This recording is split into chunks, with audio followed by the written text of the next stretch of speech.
Good evening, everyone, and welcome to our session Agentic AI in Action. I'm Venkat, Secretary of Impiger's AI Architecture Strategy Board, AASB, our internal think tank that ensures we adopt, scale, and govern AI responsibly across the enterprise. Over the past year, we have seen something fascinating: AI moving beyond prediction and generation into what we call agentic intelligence systems that can perceive, reason, act, and collaborate with humans. At Impiger, this shift has redefined how we build, operate, and deliver value. And today, we will unpack the journey from strategy to architecture and explore the real-world success stories, including our recent engagements. I would like to introduce our panelists for today.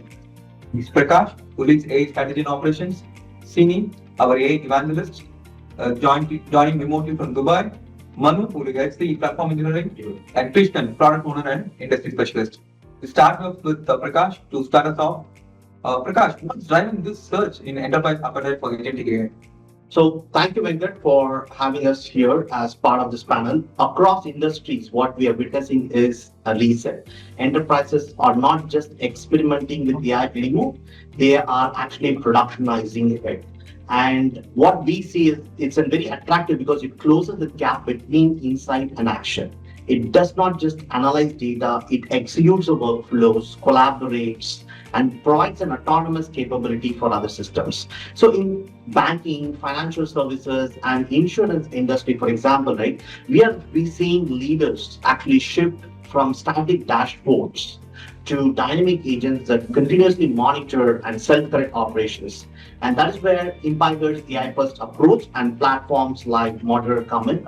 And it is super interesting and exciting time to be in the technology space. And as a platform and a solution provider, we are solving critical problems for enterprise customers using AI at scale. Very informative, Prakash. And Krishnan, how about you? Can you share your thoughts and feedbacks? Yeah, thank you, Venkat. It's good to be here. So when it comes to readiness of the multiple industries, that's where I'm specialized in, it varies by the vertical. So BFSI, it's mostly the regulatory alignment that, as you know, the industry is heavily regularized under strict governance and multiple regulations, right?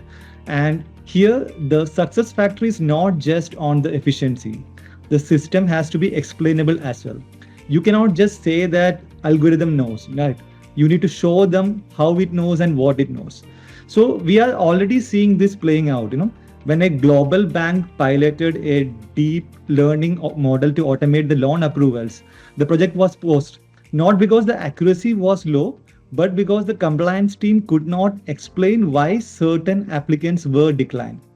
As you know, the regulatory landscape is also changing. All the regulators are modifying or amending their policies to incorporate the fair usage of AI.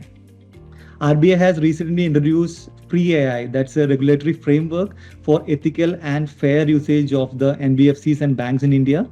EU has came up with AI Act, that's the most comprehensive and regulatory and legal framework for the complete end-to-end deployment of AI solutions.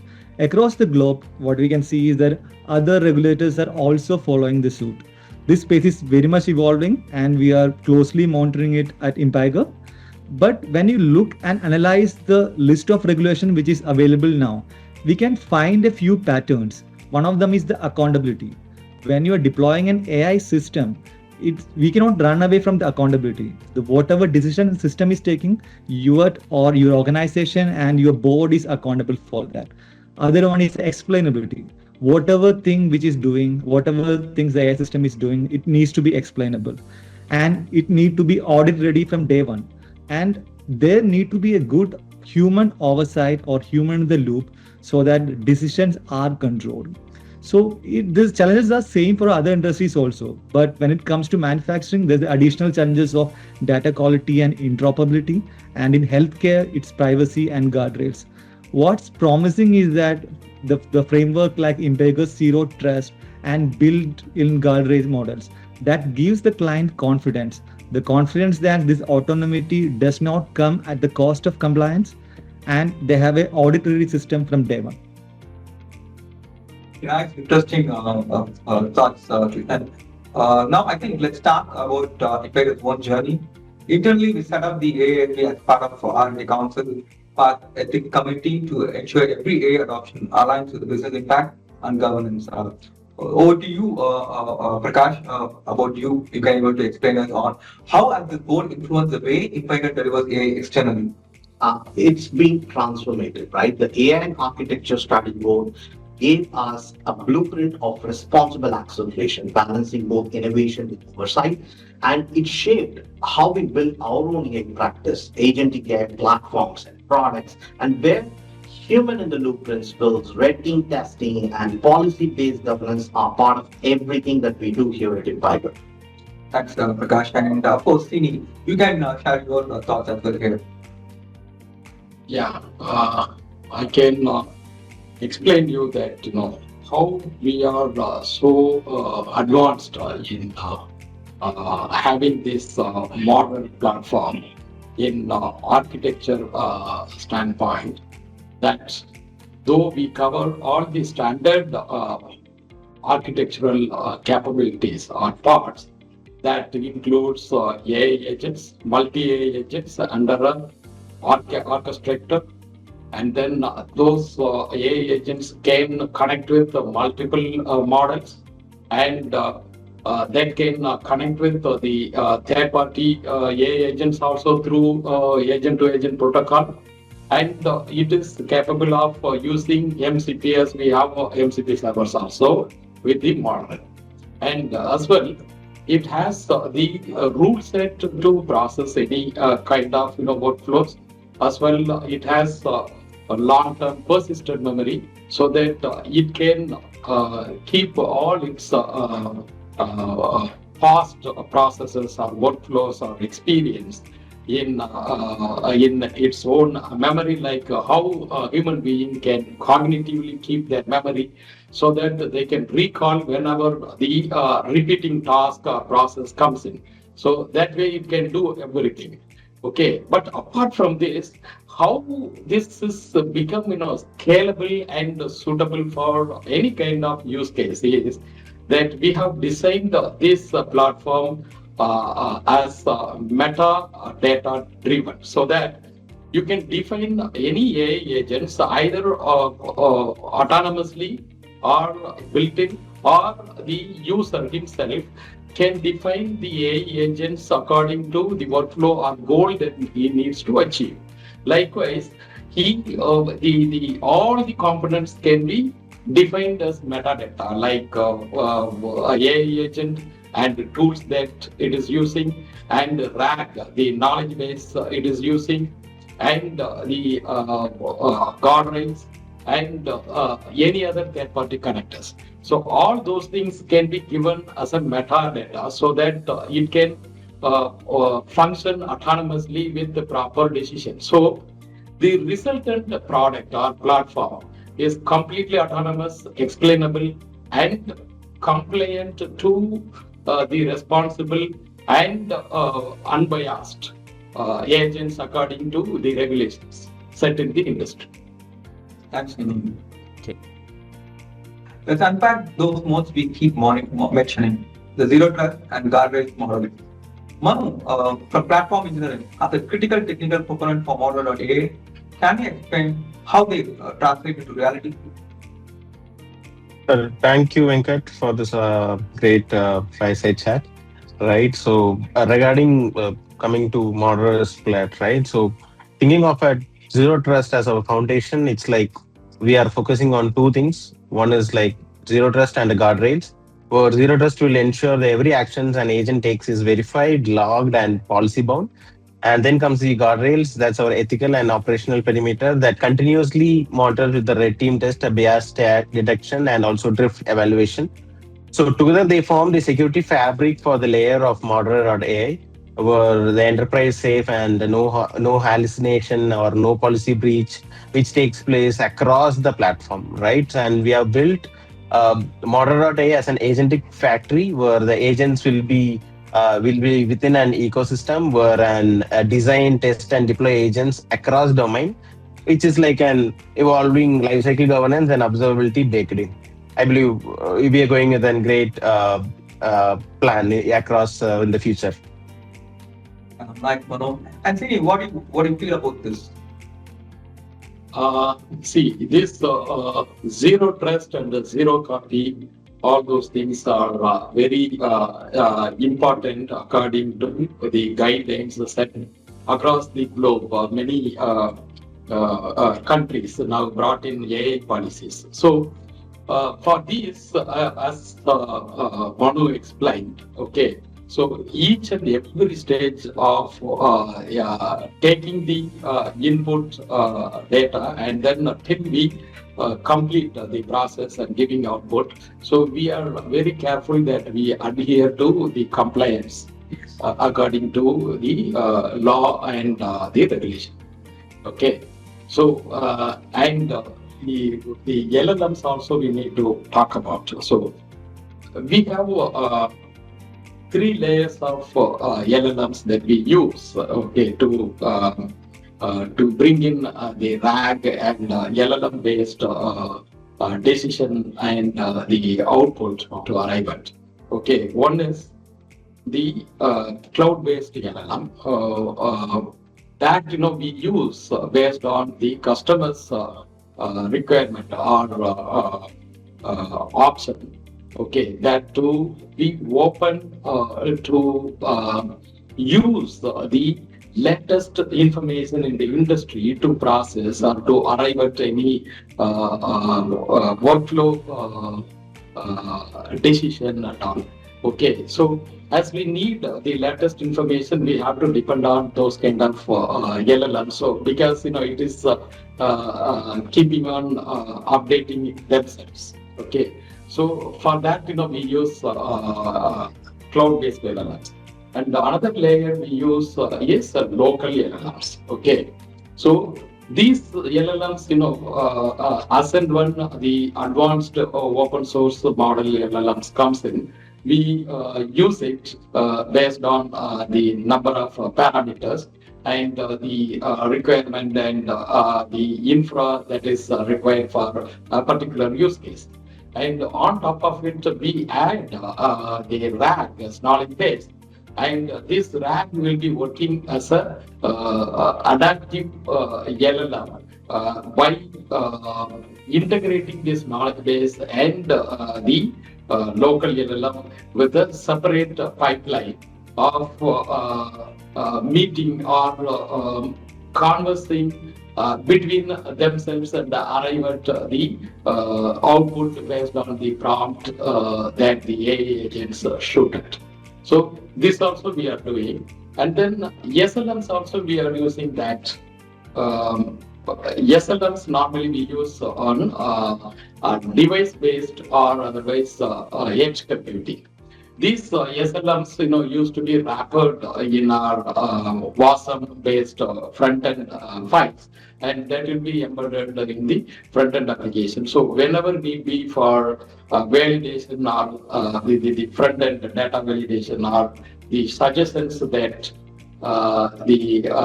intelligently that the application needs to provide to the customer as an interactive application. That makes it as an interactive application so that the customer will feel so easily to fill in any information. So for that purpose, we are using SLM right now. So these are the LLMs or SLM layers that helps us. Apart from the IMCP layer that also connect with any other third-party LLMs that if the customer has his own specific vertical specific LLM, that also can be connected with. That's very well engineered, I guess. Right. Let's bring this closer to impact. Prakash, you worked on one of our flagship BFSI implementation, right? So could you walk us through it? Absolutely. And the client approached us to automate their compliance monitoring and audit function. So they had multiple systems, fragmented oversights, and manual audit rights. And we deployed a continuous compliance monitoring agent using Moderor.ai, which is our flagship product and a platform that built under our zero trust architecture. The agent monitored thousands of policy rules in real time, flagged anomalies, and generated audit reports automatically. And we were able to deliver the business outcome intended in a scaled manner. Nice. And Manu, how about you? What's your take on this? to add that to Prakash's inputs, right? So I would say like the Moderor's agent ops module, the tracking model, which performance will be tracked down and the feedback loops will be given in and out, and the escalation pathways will be entirely tracked within the system itself. And if you say like what is the outcome, Manu? Yeah, so the 70% of the reduction in manual complaints effort and the audit preparation time cuts from a week to hours, and complete traceability of AI actions, what the model is being performed, the agent is being performed, which is all being tracked. Yep, we are good here, right, Venkatesh? And what to add to that, right? So what is powerful about this is the scalability. So once the model is proved stable in the banking, financial services, and insurance industry, we are now applying the same pattern to healthcare audit agents and manufacturing quality assessment agents, and it's scaled deployment right now. Okay, I think we are towards the discussion in terms of how we will develop an engineer. And as we wrap up, where does agentic AI go from here, Skinny? Okay, now the future is, though multi-agent collaboration, agents will not just assist, they'll negotiate, monitor, and improve systems autonomously.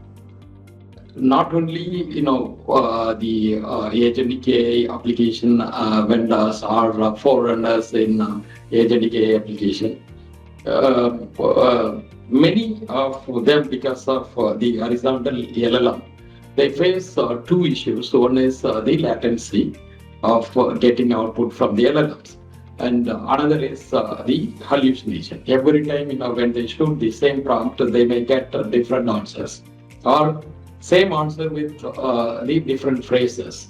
Okay, so the consistency will be an issue in the enterprise applications, so particularly when the end user looks for the answer. So the same question, if user A asks and user B asks, if they compare the answer, there might be difference.